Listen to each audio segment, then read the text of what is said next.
कहने लगे कि अगर उमेश कुमार को टिकट देना है तो इससे अच्छा मुझे जहर दे दो।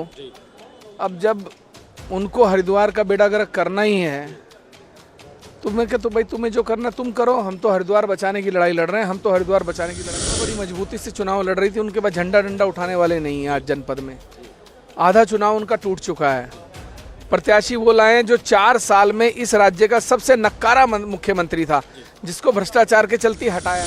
नामांकन पर ही पता लग जाएगा कि कौन किस हैसियत से चुनाव लड़ेगा और कैसे लड़ेगा। भ्रष्टाचार के खिलाफ लड़ाई है जो 50% की सरकारी कार्यालयों में घूसखोरी है, जिला पंचायत में घूसखोरी है, ब्लॉक स्तर पर घूसखोरी है। कि आप महिला मोर्चा से जाइए और कहना मानसी मिश्रा ने ये सवाल पूछा है कि तुम्हारे मुंह में दही क्यों जम गई है। आज तुम्हारे मुंह में वहाँ अंकिता भंडारी के लिए क्यों दही जमा, जो उसकी मतलब डिलीवरी हुई और 12 किलोमीटर पैदल चली, क्या वो अपने देश में नहीं थी? क्या सबकी संवेदनाएं मर गई थी? एक आप किसी विदेश में बैठे हुए हैं या पाकिस्तान में बैठे हैं? तेरा राज्य मेरा राज्य, तेरा मजदूर मेरा मजदूर, तेरा मरीज मेरा मरीज, यही तो करते आ रहे हैं। इससे ज़्यादा अपने क्यों बोलते हैं? अच्छा एक बात बताइए, आपको दरवाजा खटखटा के लोगों की घंटी बजा के ये क्यों बताना पड़ रहा है कि 9 साल बेमिसाल? वो तो आपके 9 साल तो आपके सामने आ रखे हैं ना, आपने किया।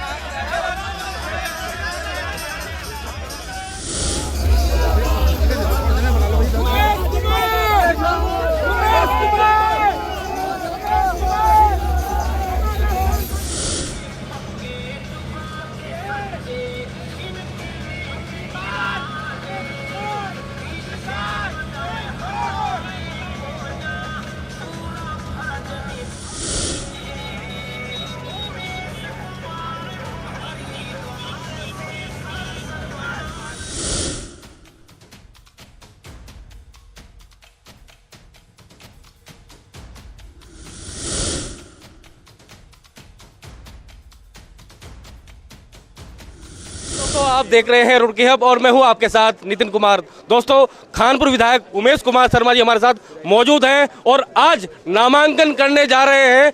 बड़े काफिले के साथ में, सैकड़ों गाड़ियों के साथ में और हजारों लोगों के साथ में आज नामांकन करने जा रहे हैं। क्या कुछ कहेंगे सर? पहले खानपुर निर्दलीय, अब लोकसभा निर्दलीय। देखिए, तो जनता का चुनाव है जी।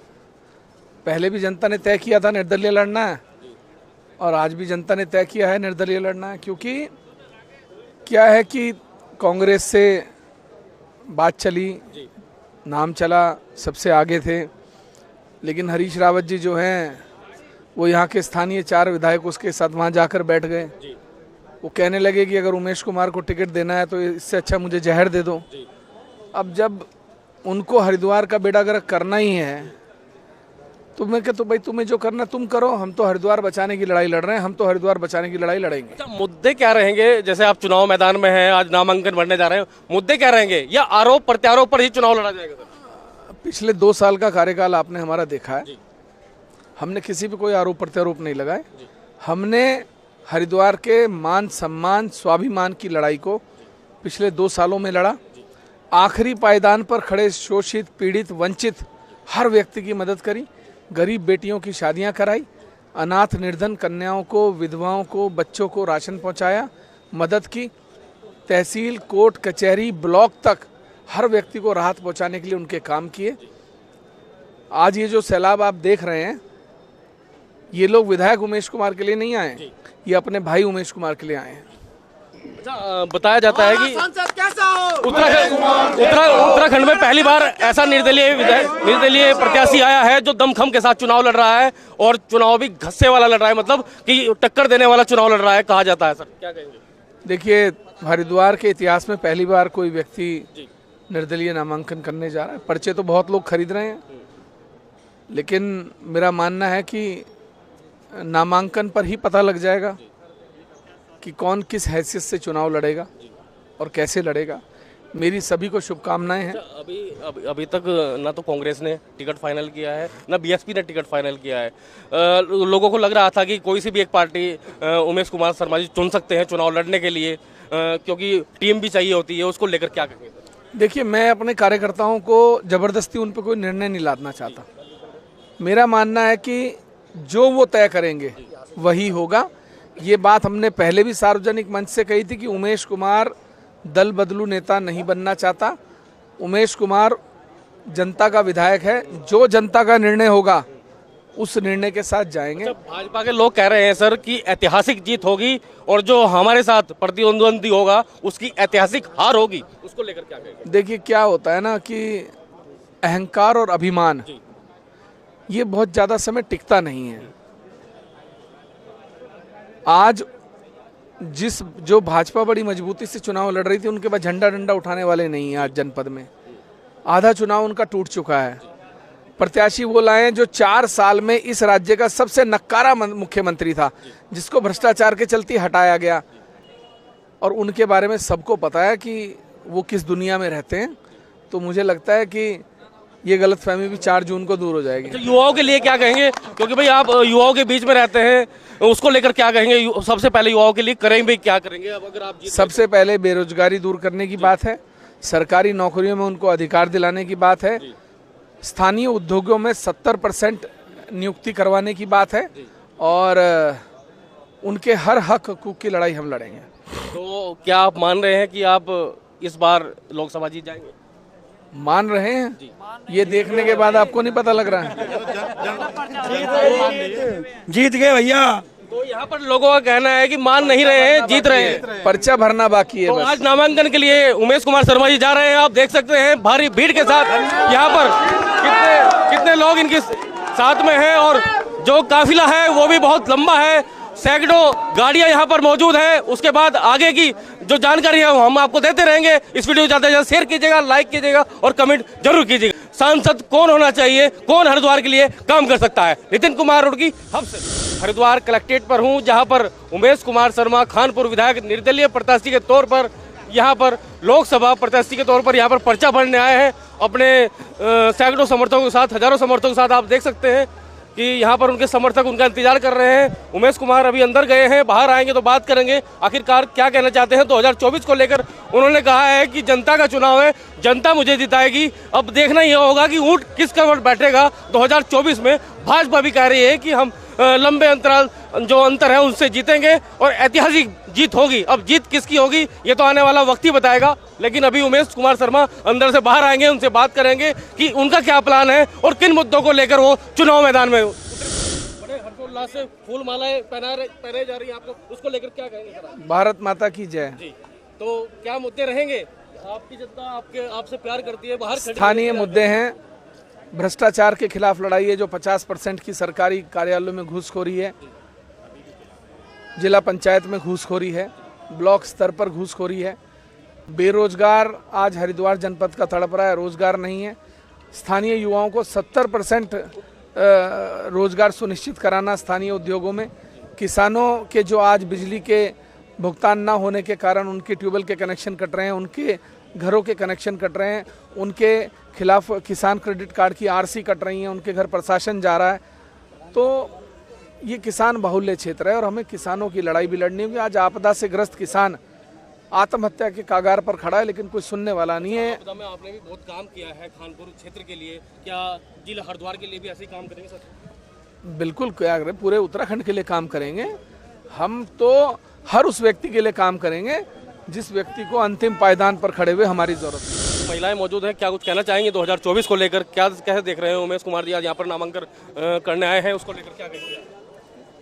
बोलिए, आप समर्थक हैं उमेश कुमार जी? कहना क्या चाहूँगी, कहना यही चाहूँगी कि विधायक उमेश कुमार जिंदाबाद।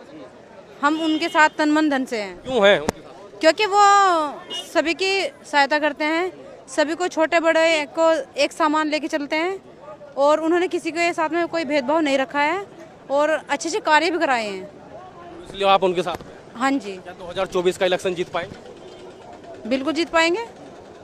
कहाँ से हैं आप? मैं खानपुर से हूँ। कानपुर से। आप?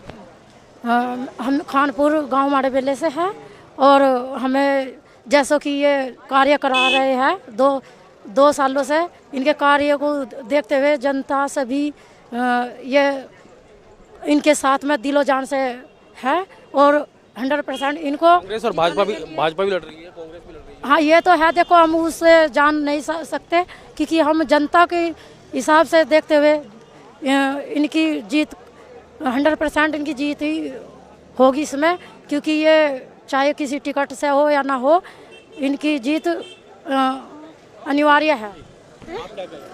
हाँ जी, आप क्या कहेंगे? उमेश कुमार जी ने नामांकन आज कर रहे हैं, अभी थोड़ी देर में बाहर आएंगे, क्या कहेंगे आप? किस तरह रहेगा 2024 को? देखिए हम सब जो देख रहे हैं उनका भविष्य बहुत उज्जवल देख रहे हैं।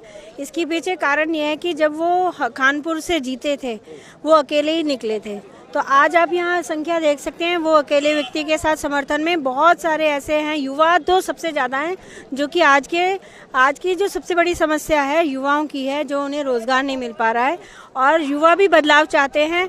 और जो एक ही ढर्रे से चली जा रहा है हमारा सिस्टम और बुज़ुर्गों को बैठा दिया जाता है, वो उनको पता होता है कि हम सत्ता में आ गए हैं, अभी हमें कोई हिला नहीं सकता है।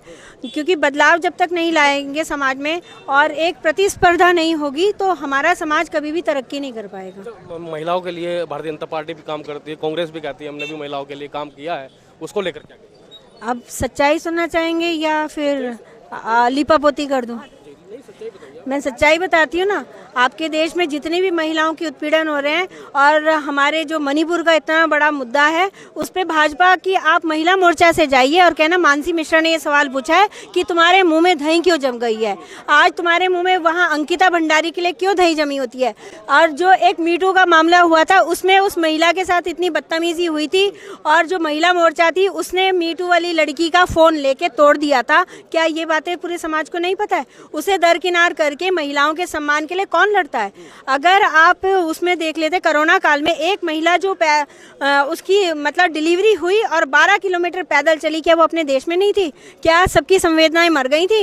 एक आप किसी विदेश में बैठे हुए हैं या पाकिस्तान में बैठे हैं, तेरा राज्य मेरा राज्य, तेरा मजदूर मेरा मजदूर, तेरा मरीज मेरा मरीज, यही तो करते आ रहे हैं। इससे ज़्यादा आपने क्या कर रहे हैं राजनीति में? एक दूसरे को लड़वा रहे हैं। महिलाओं का सम्मान कर रहे होते ना तो आप उस महिला को उठाते, उसको आप चिकित्सा देते, प्राथमिक चिकित्सा देते, उसको कहीं बैठाते, उसकी डिलीवरी होती है, उसको सब सुविधाएं दी जाती।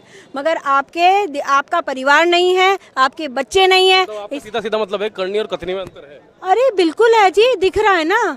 उनके खुद ही कार्यकर्ता बोलते हैं। अच्छा एक बात बताइए, आपको दरवाजा खटखटा के लोगों की घंटी बजा के ये क्यों बताना पड़ रहा है कि 9 साल बेमेसाल साल? वो तो आपके 9 साल तो आपके सामने आ रखे हैं ना। आपने किया क्या है? आपने महंगाई के अलावा गरीबों का घर कैसे चलता है मुझे ये बताइए। गरीबों का घर धन से नहीं चलता है, रोटी से चलता है, अन्न से चलता है। सर पे छत चाहिए होती है, उनके बच्चों को भी कपड़े चाहिए होते हैं, उनके बच्चों को भी शिक्षा चाहिए होती है। वो सब आपने कहाँ सुविधाएं करवाई?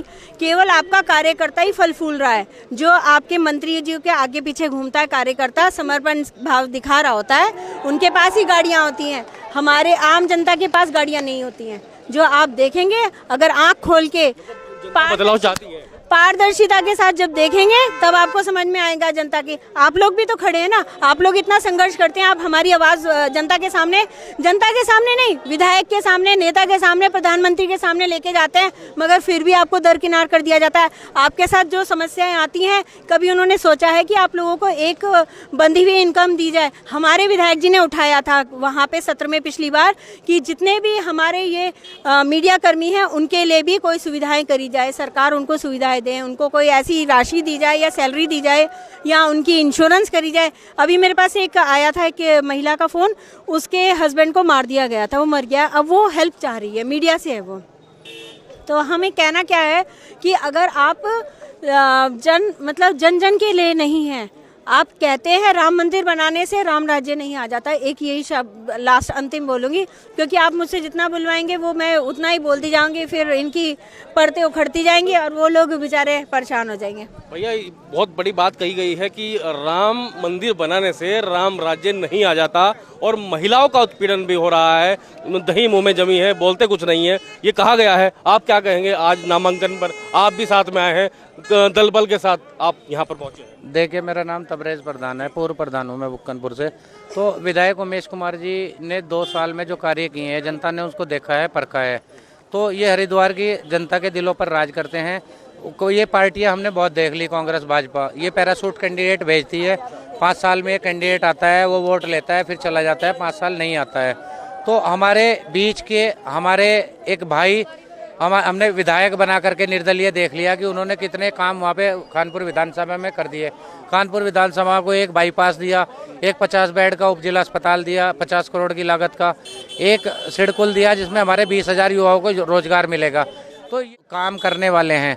2 साल में लोगों ने देखा कि वो कोई उन्होंने 501 गरीब कन्याओं की शादियां करवाई, जिसमें मुस्लिम बच्चियां भी थी और हिंदू समाज की भी बच्चियां थी। एक ही पंडाल में फेरे भी हुए और एक ही पंडाल में निकाह भी हुए।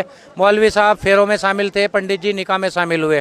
तो उन्होंने यहाँ के हरिद्वार की जनता को एक मैसेज दिया है कि हम ये देश बंटवारे से नहीं चलेगा, ये भाईचारे से चलेगा। आपसी जो भाईचारा है वो चलेगा और ये लोग हिंदू मुसलमान में नहीं फंसने वाले। जो लोग धर्म की चादर ओढ़ करके वोट लेना चाहते हैं, लोगों को गुमराह करना चाहते हैं, पैरासूट कैंडिडेट भेज करके जो वोट लेना चाहते हैं, उनको ये जनता नहीं चुनेगी। ये जो काफिला आया है हजारों गाड़ियों का, आज एक निर्दलीय प्रत्याशी के लिए हजारों की संख्या में लोग आए हैं, सर्व समाज के लोग आए हैं। तो उमेश कुमार जी सर्व समाज के नेता हैं, इस चीज़ की बिल्कुल भी गुंजाइश नहीं है। कांग्रेस भाजपा ये सिस्टम पूरा जनता ने हैंग कर लिया है। इन दोनों को हरा करके उमेश कुमार जी को यहाँ से सांसद बना करके दिल्ली भेजने का काम हरिद्वार की जनता करेगी। सूत्रों के हवाले से खबर है कि कांग्रेस ने अपना प्रत्याशी घोषित कर दिया है और प्रत्याशी का नाम है वीरेंद्र सिंह रावत, यानी कि हरीश रावत के पुत्र को यहाँ से टिकट दिया गया है। ये सूत्रों के हवाले से खबर है, अभी ऑथेंटिक खबर नहीं आई है। जब खबर आ जाएगी तो हम आप अपने चैनल पर आपको बता देंगे कि कांग्रेस के टिकट किसको हुआ है, लेकिन सूत्रों के हवाले से खबर है। और जो यहाँ पर जनता उनसे बात करेंगे कि आखिरकार 2024 को लेकर वो कैसे देख रहे हैं, किस तरह से चुनाव होगा और क्या मुद्दे रहेंगे।